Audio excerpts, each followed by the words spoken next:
CMS community radio 90.4 megahertz पर मैं वनिता आप सबका आज कार्यक्रम स्वस्थ तन मन खुशहाल जीवन के इस नए अंक में स्वागत करने के साथ साथ आपको बताऊं कि इस नए अंक में एक नया मेहमान है हमारे साथ और वो मेहमान बहुत ही प्यारा और एक ऐसी उम्र की दहलीज पर जिस पर कि हमें हतप्रभ करने के लिए वो बिल्कुल तैयार है कि वो क्या कुछ हासिल कर रही हैं और किस मुकाम पर हैं और एक नया जीवन का नजरिया लेकर आई हैं हमारे साथ साझा करने के लिए।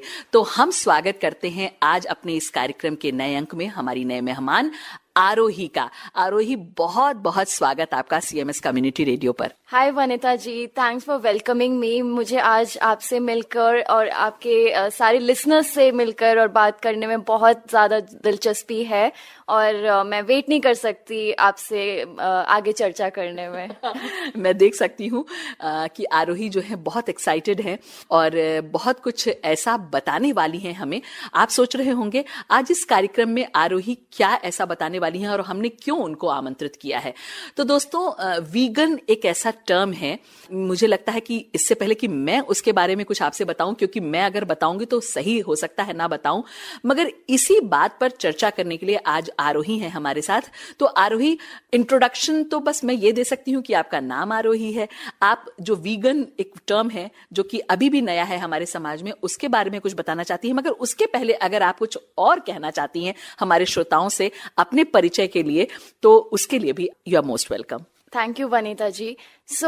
मेरा नाम आरोही सूर्या है और मैं अभी फ़िलहाल दुबई में काम करती हूँ। मैंने रिसेंटली एक अपना स्टार्टअप लॉन्च किया है, उसका नाम याला वेजी है और ये स्टार्टअप वीगन फील्ड में काम करता है।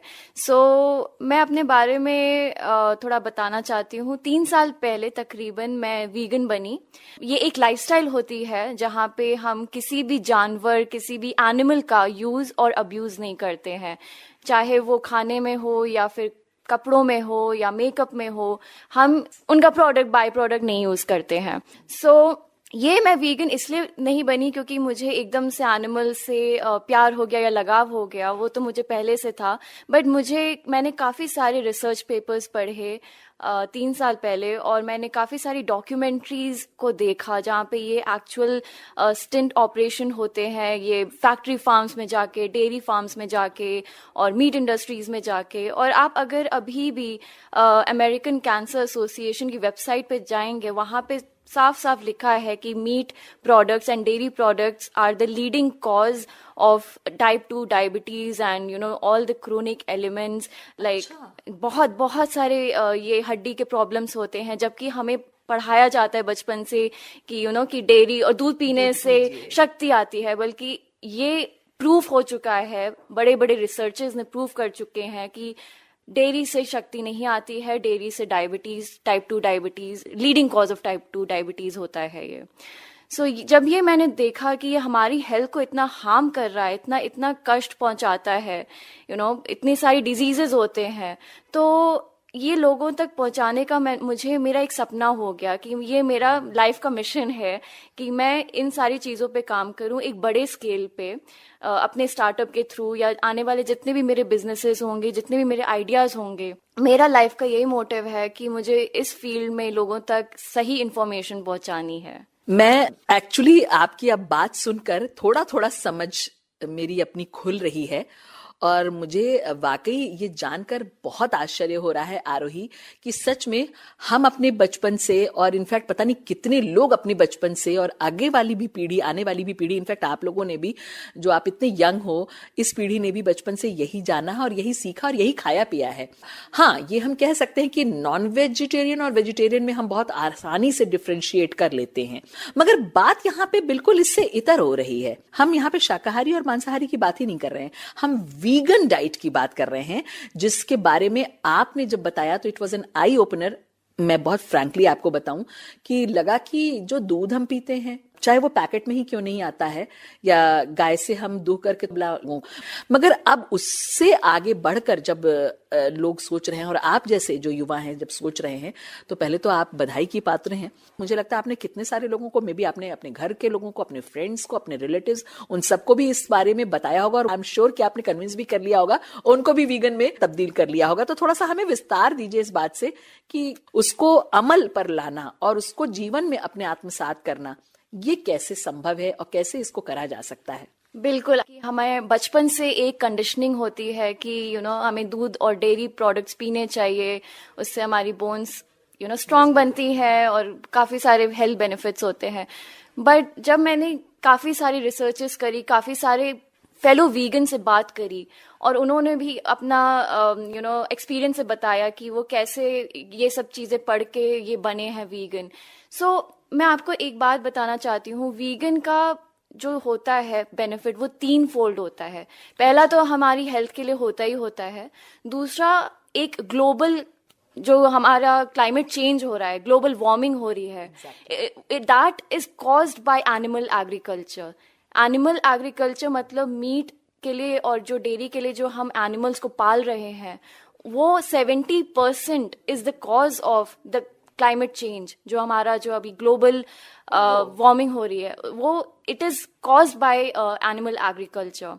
बट इस बारे में ज्यादा लोग बात नहीं करते हैं, क्योंकि ये पूरा एक इंडस्ट्री को वो हिला देंगे, ऐसे में बंद हो जाएगी, वो बंद हो जाएगी। ये सारा ये सप्लाई डिमांड आपका थोड़ा शाटर हो जाएगा, तो किसी की भी इकोनॉमी, किसी भी देश की इकोनॉमी को इफेक्ट कर सकता है। तो इस बारे में ज्यादा चर्चाएं नहीं होती हैं। बट अगर आप कोई भी लीडिंग क्लाइमेट इन्फ्लुएंसर से बात करेंगे, वो आपको यही बताएंगे कि वो agriculture is the leading cause and deforestation is caused by soybean production. But हमें लगता है कि सोयाबीन तो वीगन्स खाते हैं।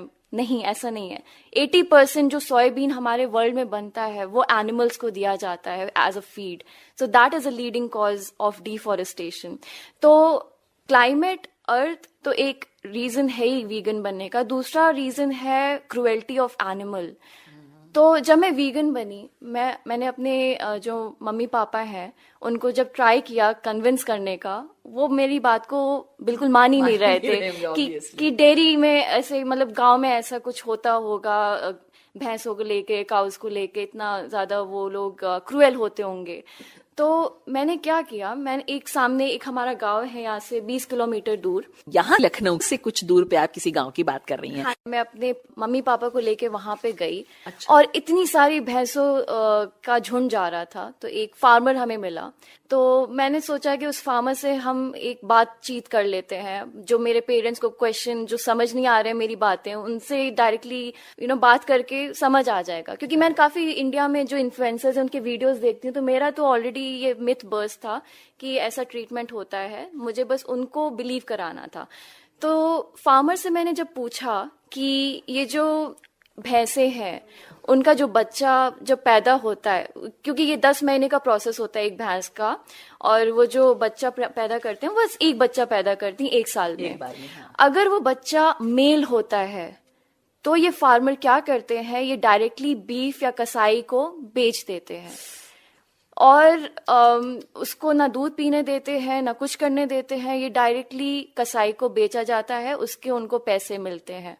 अगर वो लड़की होती है तो उसको सेम वही कंडीशनिंग होती है, पूरे अपने 11-12 साल की लाइफ में हर साल उसको प्रेग्नेंट करते हैं, आर्टिफिशियली इंसेमिनेट करते हैं। ये कोई नेचुरल प्रोसेस नहीं होता है, क्योंकि इंडिया में हम जिस लेवल में हम दूध पीते हैं, वो नेचुरल प्रोसेस से हम उसको नहीं अचीव कर सकते हैं। अच्छा, जितनी जनसंख्या है और उसकी जितनी आवश्यकता है दूध की या डेयरी प्रोडक्ट्स की, उतना पॉसिबल नहीं है उन गाय भैंसों से हमें मिलना। हाँ।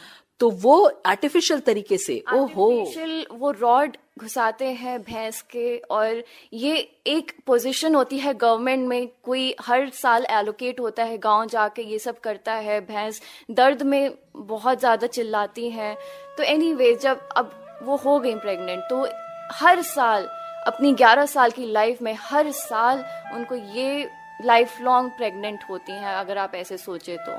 और ये तब बंद नहीं होता, ये तब बंद होता है जब, मतलब जब वो बूढ़ी हो जाती हैं, incapable of being a mother again, उनको फिर कसाई के पास भेज दिया जाता है। सारी दुनिया को बनाया उस खुदा भगवान ने, सारी दुनिया को बनाया उस खुदा भगवान ने।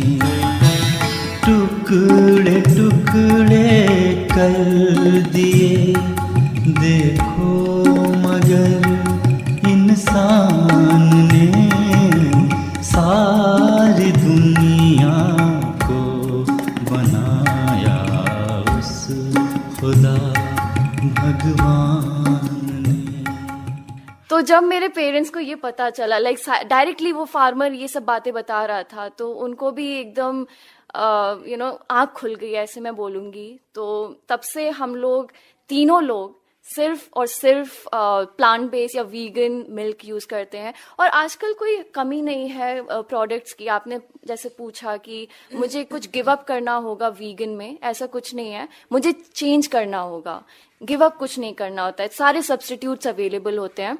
जैसे अगर दूध है तो वीगन दूध का मतलब है जैसे सोयाबीन का दूध है, आलमंड का दूध है, राइस का दूध है, और ओट मिल्क है, और काफी मतलब मिलेट से बन के भी दूध आने लगा है आजकल, तो काफी ब्रांड्स कर रहे हैं। और मुझे लगता है कि आरोही ये तो कहीं ज्यादा पौष्टिक है, बहुत नेक्स्ट लेवल पौष्टिक है। एक तो आपको इसमें एनिमल हॉर्मोन्स नहीं आ रहे हैं, या आपके नेचुरल जो धरती में उगती हुई चीजें हैं उनसे आ रहा है, और प्रोटीन भी उसमें होता है। और कुछ कुछ दूध तो आजकल फोर्टिफाइड विद विटामिन्स होते हैं, तो इसमें ऑलरेडी विटामिन B12 आपको मिल सकता है, और विटामिन D में उसमें मिला होता है।